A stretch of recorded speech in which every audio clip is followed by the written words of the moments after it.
Hi,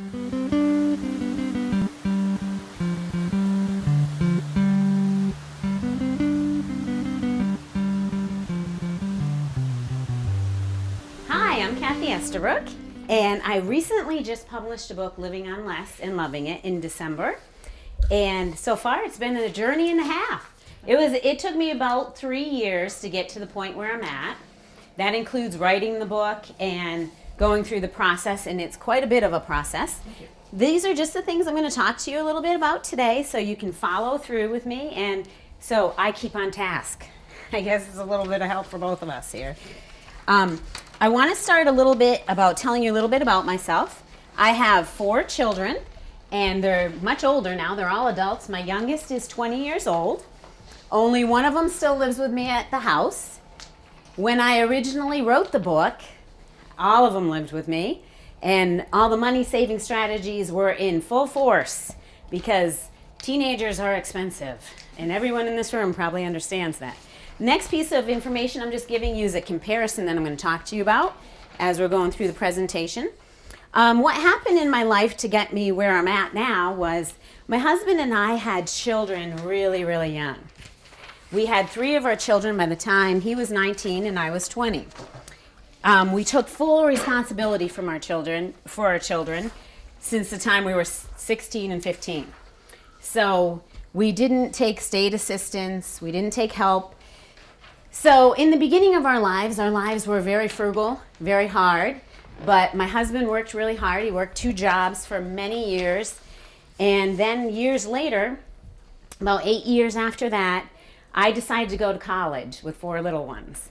And that worked out really well, actually, and we were very good at keeping a budget because we had to.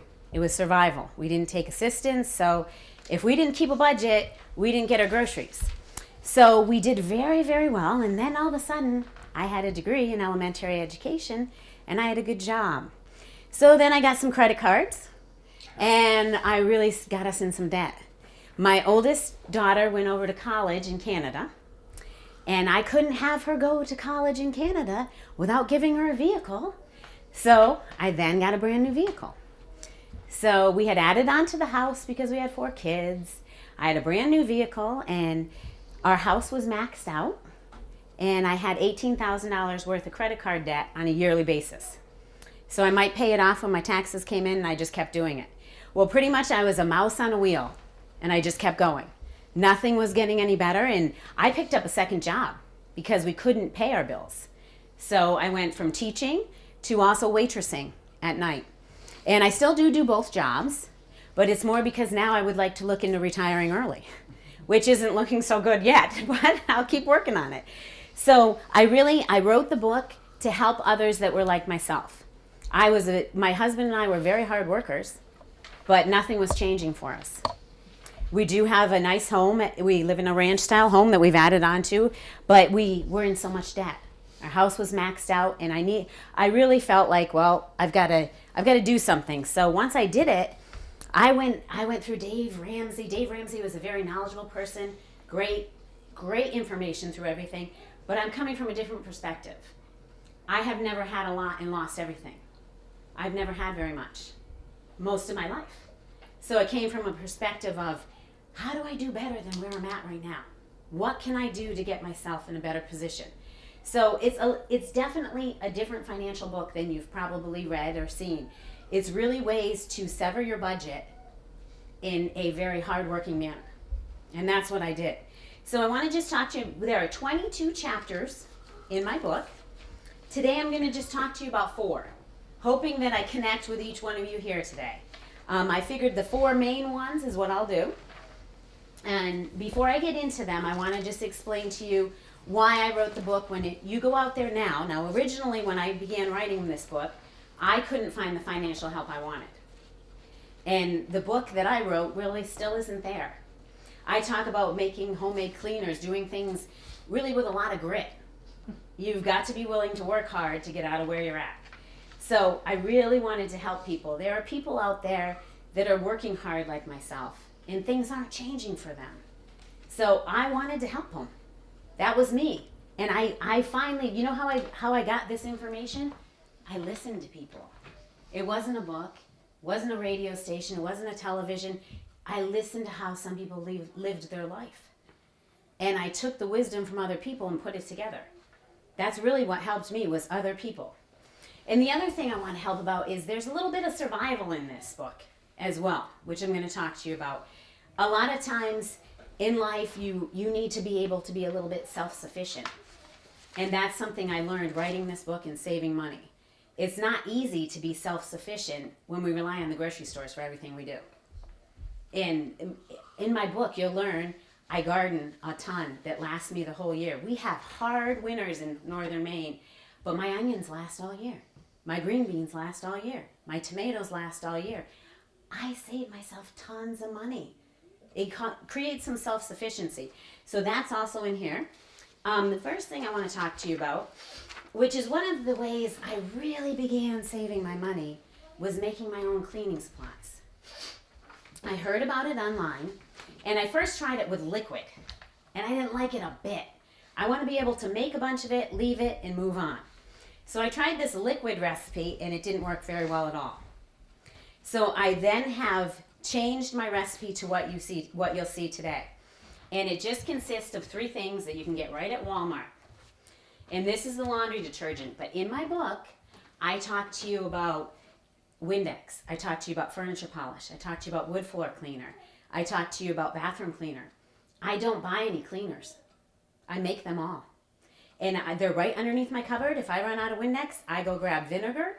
I go grab lemon juice, alcohol, soap, and then I whip it up. So I don't ever have to go to the grocery store. When vinegar's on sale, I buy a bunch of it. When alcohol is on sale, I buy a bunch of it. So I'm never out of my cleaning supplies, and I always have them on hand. So the first one I'm gonna make for you, and I'm gonna talk to you as I'm doing, is I take Dial, which is your cheapest soap you can buy, and I shave up by hand 1 bar of it. And the reason I pick Dial is A, it smells good, and B, it's the cheapest. I want to save money, right? So I'm not going to go out and buy. Now, if you have sensitive skin, I would look into something different. No one in my family, actually I have a granddaughter. My granddaughter was just living with us for a couple months, and I was able to use my homemade laundry detergent with her. And there wasn't a bit of problem. It works great. So you shave one of these. The other thing that helps with the laundry detergent is, since I've used this homemade laundry detergent, I have never cleaned my washer. My washer doesn't smell. It doesn't get, you know how your washer will get, oh, I gotta clean my washer, it smells gross, it's making my clothes gross. I've never touched mine since I've switched to homemade laundry detergent. So the life of my washer so far, I haven't cleaned it once. And I don't have to leave the door open because of the smell. Works great. And as you can tell, this doesn't really take a long time for you to shave them. Now today I brought a small container. At my house I have a much larger container, so I don't have to do this all the time. So I'll make a bunch of it and store it in a container, and then just take it out and use it as I need it. And again, if I run out, I have all these supplies underneath my cupboard. I never let my supplies get low. That way I can just make whatever I need. And I save myself a bunch of money. This is like $3.97. This is like $2.97. Same with this. You'll find these all by your laundry detergents. All tied, and it saves me. This is where I started saving my most money. I take a cup, and as you can tell, I'm not specific. I just take a cup of that, a cup of this, and this recipe is in here. And I added baking soda for smells. My husband works construction, so this kind of took care of any smell that you may have in your laundry. And then 1 bar of soap. Now, I have changed my concentration since I wrote the book. And the reason is I didn't want to pre-stain a bunch of my clothes. And this stuff right here is your detergent. This is your stain cleaner. Takes out all your stains. And this is for smells. So when I originally wrote the book, I didn't have as much of this in here. So I gave you what I've changed to on your slip of comparisons with cleaners. Just that way I don't have to pre-stain things so much. I can throw the laundry in and I don't have to worry about it. So that's just a switch I made that has helped me over the years. The other recipe that's in the book works great, but I had to pre-stain when I had that recipe. I don't have to pre-stain with this. So I put them all together. I mix it up like this, 2 minutes. when I first started this, I was all serious about it. I got out my KitchenAid, I shaved it down to the very last little pieces, put it in my KitchenAid, and I whipped it around for about 2 minutes. You don't need to. Works great, you just take 2 minutes, and then I pour it right in here. And then you can usually use just 2 tablespoons per wash, and it'll be fine. If you have some stained up clothes, I'd throw in 3 or 4. I generally, because of his clothes, I generally put in 3 or 4. But you don't really have to. If you don't work construction or as a plumber or somewhere where you're getting some really dirty clothes, you really don't have to worry about it. So that's the laundry detergent. Saved me a bundle. Does soap melt with cold water? Good question. I usually have it everywhere I go. The question was if the soap melts with cold water. Yes. I always use cold water. Me too. Never do I use hot because, again, it would be more money. So I always use cold water, and I've never had a problem. The only time I might see any bit of problem is if you're washing blankets. And the blankets block the water from getting in. I have a high efficiency washer as well. So I'm not getting huge amount of water in there, and I've never had a problem. It's a good question. I usually see it each place I go, but it does. Soap is fine with it. And Dial is. Now, I've never used anything but Dial. Now, I have some friends that have said, oh, I have sensitive skin, and I used Dove, and it worked great. So they haven't had any trouble either. So that's a good question, though. Very good. The other thing I want to talk to you about is my homemade cleaners. There are a couple of things that are good about them. If you have grandchildren, if you have children, and your child accidentally starts drinking your Windex, guess what? It's not as harmful. It's made out of lemon juice. It's made out of vinegar. There is a little bit of rubbing alcohol and a little bit of soap, but not like your store brands. It is more of a natural product than what you're buying at the store. And you've made it. You've seen everything that goes in it. You know exactly what you have in front of you. You're not buying something that you don't know about. So that was a big plus for me because it's more natural. I don't know how anyone in the room is about that, but that was very helpful to me because I know what's in my stuff now. And that includes my bathroom cleaner. I have baking soda in it. There's things that, like, if a child got a hold of them, wouldn't be a problem. There is a little bit, like I said, rubbing alcohol and soap, but nothing like those cleaners you get at the store. So that's my little bit about cleaners. So that's one chapter I'm bringing out to you out of the 22. The next chapter that was a huge lesson for me, the second one I want to talk to you about, is living below your means. That was where I was making the biggest problem. I told you guys I went out, I got a second job, started working 15-hour days, but nothing changed. Nothing changed for me. Well, it's because I never changed my budget. I started making more money, and I still spent the same amount. So that evened me out. When you're trying to prepare for your financial future, or to survive the present you're in, you need to live below your means. Which means when you sit down and you budget, you take everything that goes out of your house for a bill, including groceries, entertainment, gas. You need to have extra money left over at the end of the month. And that was my problem. I call it budgeting below. You should never have an even budget. Everything that comes into your house should not be leaving your house. You should have what's leaving your house be less. So then you can take that money and put it in a separate account somewhere. My savings account is nowhere near my main bank. Not even close. They're on opposite ends of the town. And now I'm at the point, but please understand I wasn't at this point before. I have 2 jobs. I have my teaching job, my waitressing job. Almost half of my pay for my teaching job goes to investments and savings. It was not like that. It was not like that, but it is now. It's taken me many years to get to this point.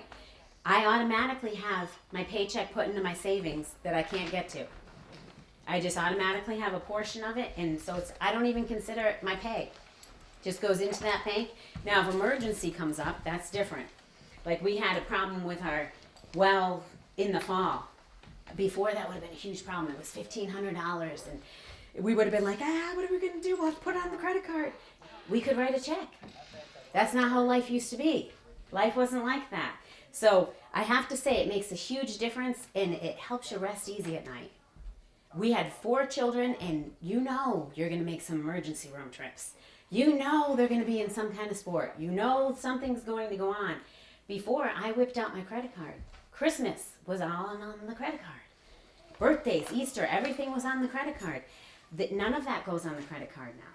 The only time I use my credit card is when I travel, and it's for points and to help me get bonuses. I pay it off in the month. I don't have a credit card balance anymore. Actually, right now, my balance is surplus because we just went away last weekend and I didn't spend what I budgeted for. So I always put, right before we leave for a trip, I'll put X amount of dollars in my credit card, and then I just use my credit card where I'm at. So that is really important. That was a huge lesson to me, to live below my means. And no matter what your paycheck is, everything I kept hearing from people and reading, it doesn't matter what you get paid. It matters with what you do. I'm a teacher for my Maine job. Maine is one of the lowest paying teacher rate in the United States. But you know what? That didn't matter. It matters what am I doing with my money? What am I doing with it? So that's where this stuff came in. I thought, okay, all my money's leaving my house. I have to do something differently. So that's when I started making my own cleaners. I also did a lot of stuff my family didn't really like. Like I had power strips on everything. I turn everything straight off. They have to wait for it to load, but they adjusted. They got used to it. Okay, the next thing I want to talk to you about is something I love to do. Even though I work 2 jobs, I love to garden. So one of my other chapters I want to talk to you about is what I called Outdoor Oasis. I only own an acre of land, but I have apple trees, raspberry bushes, asparagus, a huge garden. I love gardening. And I use my stuff all year. I've done a lot of book signings, so I'm actually out of pumpkin. But I usually have pumpkin all year long. And I'll have it until September or October of the next year. I have gone through it because of my book signings. But if you like to get outside at all, I just want to say to you, gardening is the way to save yourself some money. I mean, I still have raspberries, I still have apples, and I have onions and green beans, and it's fun for me. I mean, I think it's great. I know what went on with that food. It's all natural. I planted it in my backyard, and I can go harvest it. I mean, it is the way to go if you like gardening. So I want to talk to you a little bit about that. And if you don't have a lot of land, don't worry. I only have an acre. I only have an acre of land. Now, I wish I had more because here we are in Maine where land is plenteous. But I only have an acre for right now. And today I brought with me, because it wouldn't be any fun if I didn't, these are mini apple cinnamon muffins that are made from apples from my apple tree. And this I brought with me because it's a recipe in my book. So you could have a little taste of what it's like.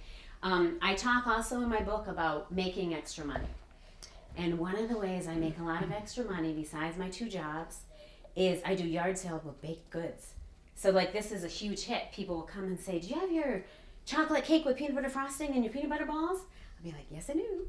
So I brought one of each. If you want to take 1, 2, whatever you'd like to do. Do beware, this has peanut butter in it. These do. These have apple, cinnamon. They're all flour, so it's not anything gluten-free. And this has peanut butter in it. So please be careful if you have any allergies. Thank you. But please take one, pass it on, and try it as I'm still babbling on here. Babbling on and carrying on. And the recipe for the peanut butter balls is in the book. The apple cinnamon muffins aren't, but I wanted to bring something from my garden for you to try. Since I ran out of pumpkin, that's how it had to be. Now, next thing I want to ask you is how many people in here have a mortgage still? Okay, we have a couple. That is not bad. That is not bad. My mortgage is only a year and a half away. Now, when I first started my financial journey, it was a good solid 20 years away. So about 6 or 7 years ago, I started really getting serious about my finances, and I had a mortgage for 20 years at that point. Now I'm about a year and a half, 2 years away from paying off my house. And we've added on a large kitchen, a large living room, a bathroom, a bedroom, and a 2-car garage. And a pool. My husband was happy about the pool. There's a little story in the book about the pool. But there's a big story in there. I want to talk to you, one more chapter I want to talk to you about is, I called it the mortgage meltdown. A mortgage is one of the things that holds us all back. It is what a majority of our paycheck goes to. It doesn't leave us with a lot of options. When you have a large mortgage payment, you can't say, hey, I'm really done with this job. Or, hey, you know what? I'd like to go try to go work on my own. You can't do those things when you're strapped to a mortgage. So I decided the next thing I really needed, if I wanted options in my life, was I need to get rid of my mortgage. If I want to move, if I want to try something else, I'd love to open a bakery. I'd love to. Right now I don't feel like I can. Not until my mortgage is gone. I want to be financially secure. Took me a lot of years to get here, and I don't want to lose that stability. So what I did, I'll talk about this in the book, is I had a 20-year mortgage when I started my financial journey, and it was maxed out. It was absolutely maxed out. So first thing I did was I started researching banks for a better interest rate. Now when you do this, you have to make sure your interest rate is worth it. It needs to be at least 2% less. So if you have a 5% interest rate, do not refinance unless you're down to a 3%. Because you'll have to pay closing costs and it'll take you a long time to gain those. But I found one, I was driving through the bank one day, my own bank, and it said 2.99% interest. I said, no way. I pulled over the car, I went right in and I said, hey, is that sign for real? Can I refinance for 2.99? He goes, well, let me check your credit. And he said, well, why don't you go home and talk to your husband? I said, listen, let's get this going. You give me the papers. I'll go home and he'll sign them. He said, you sure you want to do that? I said, yes, he lets me do the finances. It's all right. So he did. He got all the paperwork ready for me. He did a credit check on us. I brought him home, signed him to my husband, and I went from a 6 point to a 2.99. Huge benefit for me. The other thing I did when I did that is I cut down my years. I was at a 20-year mortgage. I went down to a 10. So that made my payment higher, but it gave me light at the end of the tunnel. I wasn't looking at 20 years anymore. I was looking at 10. And then the next few things I did was I did biweekly payments, which gives you one extra whole mortgage payment a year. And I also set my stuff up so it automatically comes out. And I also have it all online. And I say my mortgage is $1,000 a month. That's how much my mortgage costs. Well, I budget for $1,250. So at the end of each month, I'm putting $250 on the principal of my mortgage. Now during the summer, I work more waitressing, so I actually dig away at it a little bit more. But I am budgeting, so I'm putting $250 on the basis principal. So I have my stuff set up online. So all I do each month, I do my 2 bi-weekly payments. Then I go online, I take $250, I transfer it myself to the principal balance of my loan. So that has helped me eat away. We refinanced probably only not quite 4 years ago. And it was a 10-year loan. And I only have a year and a half left.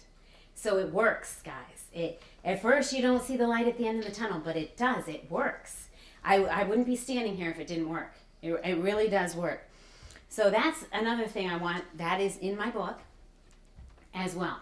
Now, my book is different in a lot of ways as well because you'll hear a lot of funny stories. So when I'm talking to you about finances, when I start, you get a little story before I get started. So that way it's not dull, boring reading. I've read a lot of financial stuff, and actually I do weekly. I'm learning about the stock market more and more. I'm starting to play in that, which could be good, could be bad, we'll find out. But knowledge comes from reading, and knowledge is power. And one of the biggest things you can do for yourself is research constantly how to help yourself out.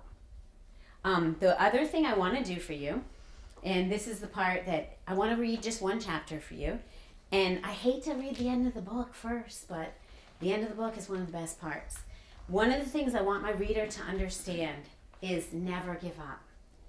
I was in a situation that if you looked at me when I was 20 years old with 3 children, no college education, you would have said, what is she going to do with herself?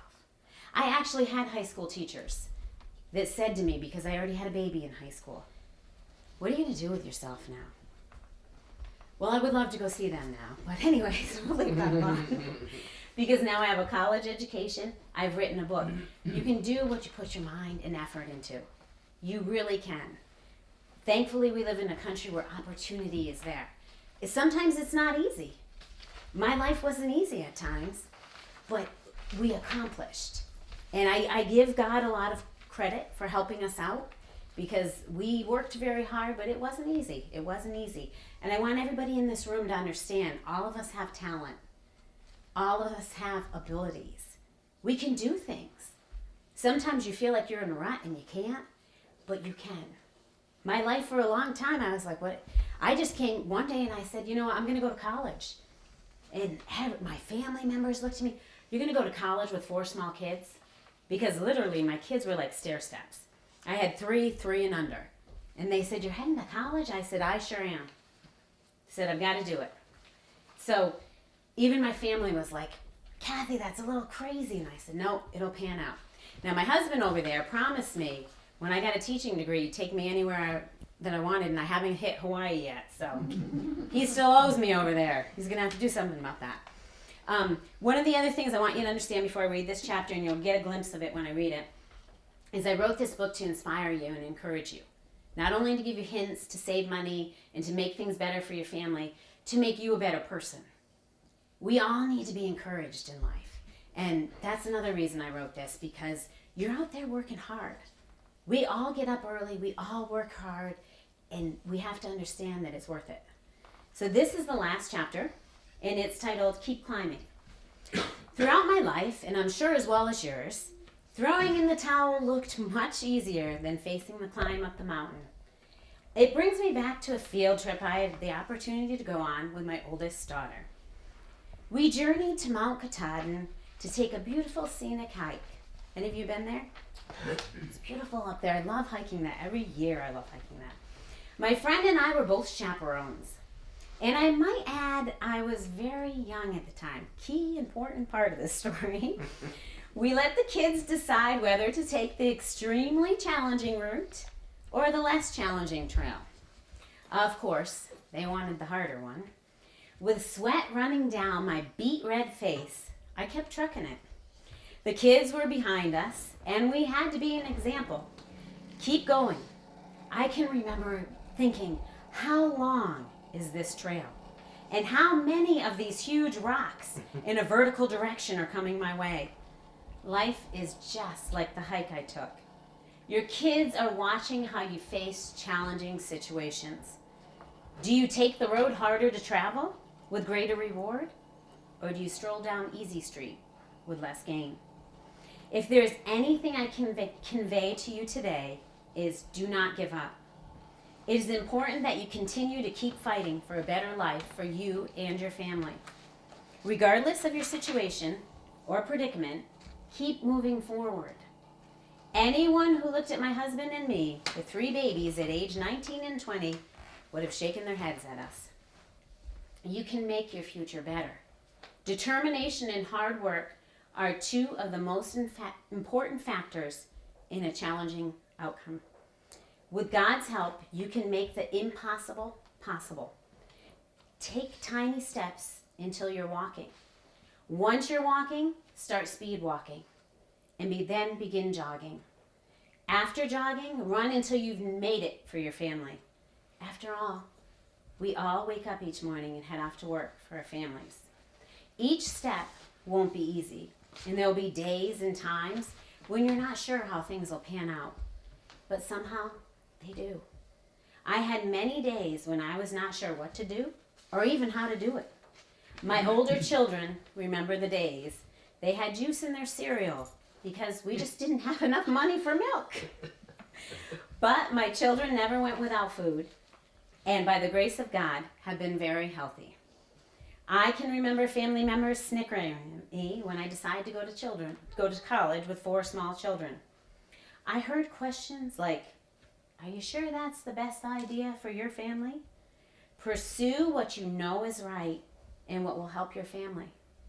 Each challenging journey has rough times and short-lived smooth sailing, but the outcome is worth the effort. Picking yourself up by the bootstraps won't be easy, but it will help your family. Keep going. Keep fighting. Keep working for a better life for you and your family. My inspiration in life is God and my family. To battle and conquer, you need a driving desire. Find a reason to dig yourself out. Give yourself goals and accomplish them. Never finish achieving. Continue to strive and overcome. Encourage yourself to change your life for the better. Live each day just a little bit wiser than the day before. God bless and good luck. And that's what I want to get across to everybody is no matter where you are, maybe some of you are doing great financially, and that's great. Still strive to make each day a little better for yourself and your family. We can all improve in every aspect of our life. I know I can. I keep reading and I keep trying. Do I keep messing up? Yeah, but I keep trying. That's the difference between it. I'd love to have some questions about anything I've showed you, talked to you about, or anything else that's in the book. There are 22 chapters, so I've just given you a little bit of a taste of what's in it, but there are a lot of chapters in it and cover a lot of things. So I'd love any questions at all. Yes? Do you and your husband take vacations, and when you do travel, how do you save money? Very good question. That was whether we take vacations, and when we travel, how do we save money? I do. I love to vacation. I am one, I know I'm talking to you about frugality and saving money, but I feel like experience is worth the money. I feel like memories are worth it. My children, my husband, my family, they're very important to me, and making memories is worth the money for me. So what I usually do is I estimate how much a trip will cost me. So just like last week, my son-in-law graduated from Marine Officer School in Quantico. So I estimated how much it would take me during that trip. I take that amount and I divide it by how much time I have. If I had 6 months and I needed $120, then I would save, what would I save here? $20 a month. I mean, obviously it's going to cost me more than $120 to go on vacation. But I take the amount I need and I divide it by the amount of time I have to save it. And then what I do, and I just started this, but boys, it's worked well. I'll put that amount of money on my credit card and then I head off. Now, when we went last weekend, I technically saved more money than I needed, which was wonderful. That doesn't usually happen. So I came back and my credit card, we just got back last weekend, and I actually have some money on it right now because I budgeted more than I needed. And I tend to do that. I like to save more than I may actually spend. But some of the ways I save it too, and I do an envelope system when it comes to vacation. During the summer, I make a lot more money than I do during the winter. So I'll have a Christmas envelope, I'll have a vacation envelope, and I used to have a school clothes envelope for my kids. So, and what I would do is with my waitressing money, I work an extra 2 nights a week during the summer. I would take it and I'd put it in those envelopes. So envelope system helps you out a lot when it comes to vacation. When I'm not working during the summer, like we had to do that vacation last week, I just take how much time I have and I say, okay, out of each paycheck I need to save $100 or I need to save $50 until I have the amount I need. So and I think vacation is important. And I think if you don't do a little bit of it, you'll burn out. And I love making memories. That's what lasts in life, the time you have with people. We only have a short time here. We need to enjoy it. Now, I'm big about, I don't want you to leave 10 lights on at my house, but I'm willing to go on vacation. We all have priorities. Any other questions at all?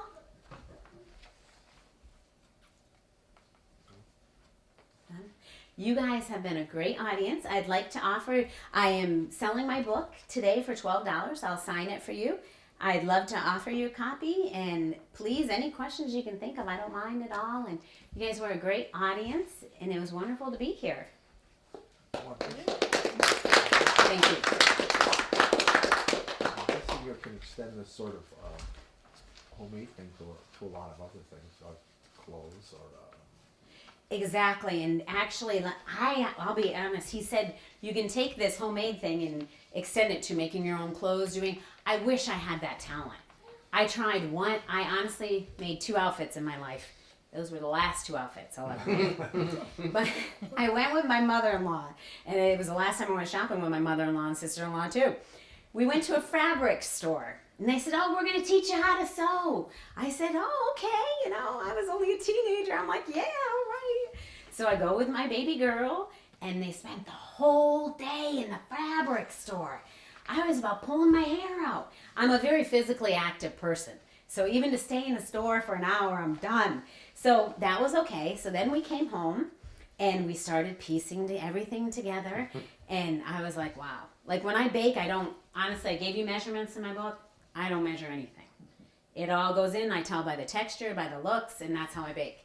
So when I sat down to sew, everything had to be meticulous and everything had to be done right. So I wish I had that talent and that patience, and I don't. My mother-in-law was wonderful at it. My sister-in-laws are wonderful at it. I am horrible at it. I like to throw something together and have it come out great. But I have a friend from Connecticut. She saves herself oodles of money. She'll even go to a thrift store, buy pants, make them into skirts for her girls. She's just so talented. She can go to the thrift store and make beautiful curtains. I don't have that, but it's a wonderful way to save yourself a lot of money. I should calm down and do it. But my first experience really set me off.